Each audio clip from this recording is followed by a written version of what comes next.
Bonjour les amis, ravie de vous retrouver. Aujourd'hui, je suis super contente de vous proposer ma recette des pains pita aux céréales. Je vous le dis tout de suite, que je vous mets tout le grammage bien détaillé en barre d'informations, car je vous ai pris en cours de route dans la vidéo. On ne me voit pas mettre les ingrédients dans le robot. On voit juste quand ma pâte a gonflé, donc je vais vous expliquer tout ça. Mais regardez ce que ça donne comme magnifique pain pita, sans mie, hyper bien réussi, moelleux, très souple, à garnir avec ce que vous voulez à l'intérieur. Alors moi aujourd'hui, je l'ai accompagné avec un plat marocain, vraiment un plat en sauce. C'était pour saucer que j'ai fait ces pains-là, avec des haricots blancs à la tomate à la marocaine. Donc c'est parti pour vous expliquer cette jolie recette. Donc vous allez mettre tous les ingrédients, la farine, les céréales, la levure, l'eau et l'huile et le sel dans le robot. Vous pétrissez pendant 10 minutes. Vous allez laisser pendant 1 heure tripler de volume et ça donne ce beau pâton là. On va réaliser 9 pâtons. Donc cette pâte, on peut faire 9 pains pita. Donc ils seront de taille petite à moyenne, je dirais. Donc là, je façonne mes 9 petits pâtons. Et ce qui est bien dans cette recette, c'est qu'il n'y aura pas besoin de les laisser pousser une fois qu'on les aura aplatis. Dès qu'on a aplati les 9 pâtons, eh bien on va les cuire directement sur une poêle très chaude. Il faut vraiment une poêle chaude si vous voulez que vos pains pita réussissent et qu'ils gonflent comme un ballon. C'est ça le secret. Si votre poêle n'est pas assez chaude, ils ne vont pas gonfler et le pain sera dur et pas du tout moelleux et vous ne pourrez pas l'ouvrir pour le farcir. Donc vraiment une poêle très chaude. Donc là vous me voyez aplatir mon pain pita. Donc il faudra faire pour sa réussite également, il faut une épaisseur de 0,5 mm. Vraiment moins d'1 centimètre d'épaisseur. Donc là, je préfère tous les faire d'un coup, donc je les aplatis tous, je les pose sur mon plateau et une fois que j'aurai aplati mes 9 pains pita, là je commencerai les cuissons, je les enchaînerai les unes après les autres. Donc c'est vraiment une recette hyper facile car les ingrédients, en fait, il faut tout mettre ensemble dans le robot, pétrir 10 minutes comme je vous l'ai dit, laisser doubler ou tripler de volume et là on fait nos 9 petits pâtons, on les aplatit. Une fois qu'ils sont tous aplatis, on va mettre une poêle bien chaude. Vraiment, il faut attendre qu'elle soit très chaude. Et on va les cuire à feu moyen fort, surtout pas doux. Si vous les faites cuire à feu doux, ils ne gonfleront pas comme un ballon et vous n'aurez pas de pain pita réussi. Par contre, là, vous voyez, pendant qu'ils cuisent, dès que vous les voyez buller, comme ça, vous les retournez directement. Voilà, donc on va les retourner 2 fois. On va encore les retourner une autre fois. Dès que je le vois également buller de ce côté, je le retourne à nouveau. Et là, c'est là qu'on va le voir gonfler comme un ballon. La magie va opérer.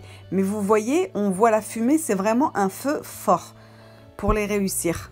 Surtout pas un feu doux. Regardez, ça a gonflé. Il est réussi. On va pouvoir l'ouvrir et le garnir. Si ça ne gonfle pas, vous ne pourrez pas l'ouvrir.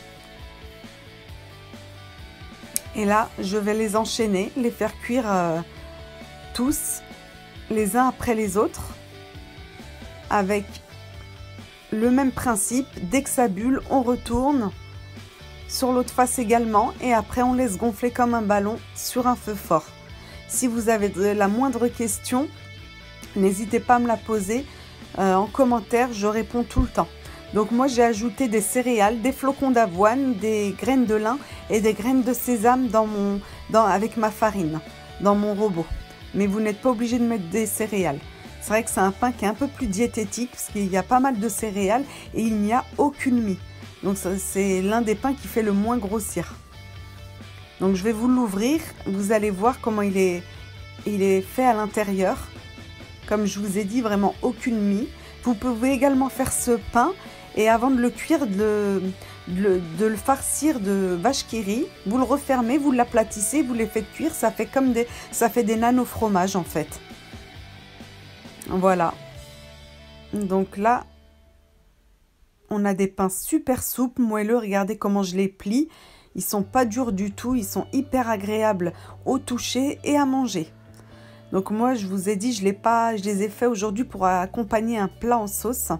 Je vais vous montrer par la suite le plat que j'ai fait. Donc ça se mange soit en sandwich, soit avec un plat. Vous en faites ce que vous voulez. Et ça se congèle très bien cuit.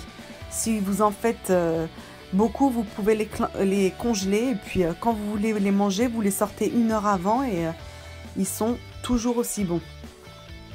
Donc voilà le plat que j'ai fait. Donc là, j'ai fait revenir des oignons avec des petits morceaux de bœuf, de l'ail, des épices marocaines, curcuma, gingembre, sel, poivre et un peu de cumin. J'ai ajouté mes haricots blancs que j'ai fait tremper pendant 12 heures dans de l'eau. De toute façon, j'ajoute du persil frais, mais de toute façon, cette recette, je l'ai déjà faite sur ma chaîne en détaillé. Donc, je vais vous mettre le lien de la vidéo des haricots blancs à la tomate, les loubia, en barre d'information de cette vidéo. Vous aurez juste à cliquer dessus si vous voulez la refaire, cette vidéo. Vous aurez tout le détail et une vidéo complète. Je l'avais faite déjà il y a 1 ou 2 ans. Là, je vais ajouter mon eau et je vais laisser cuire sous pression en cocotte minute pendant 40-45 minutes. Et ce sera cuit. Donc moi, j'ai fait ça, j'ai accompagné mes pains pita en fait avec cette recette-là de haricots à la tomate. J'aime bien tremper mon pain dans la sauce. C'est très très bon. Donc c'est juste pour vous montrer avec quoi j'avais accompagné ce pain.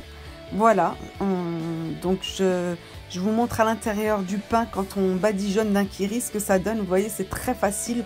Le pain, il se tient super bien, il ne se déchire pas. Hop, vous mettez ce que vous voulez dedans. Vous pouvez même le manger au goûter avec du beurre ou de la confiture ou du Nutella. Vous faites ce que vous voulez de ce pain. Il se mange avec tout. Moi, je l'ai mangé, comme je vous ai dit, avec ce plat-là. On trempe dans la sauce. C'est une tuerie, les amis. Bon, je vous laisse regarder les dernières images. J'arrête de parler trop. Je vais vous embêter. Prenez soin de vous, les amis. N'oubliez pas de liker, de partager la vidéo. Et puis, je vous dis à très bientôt pour de nouvelles recettes.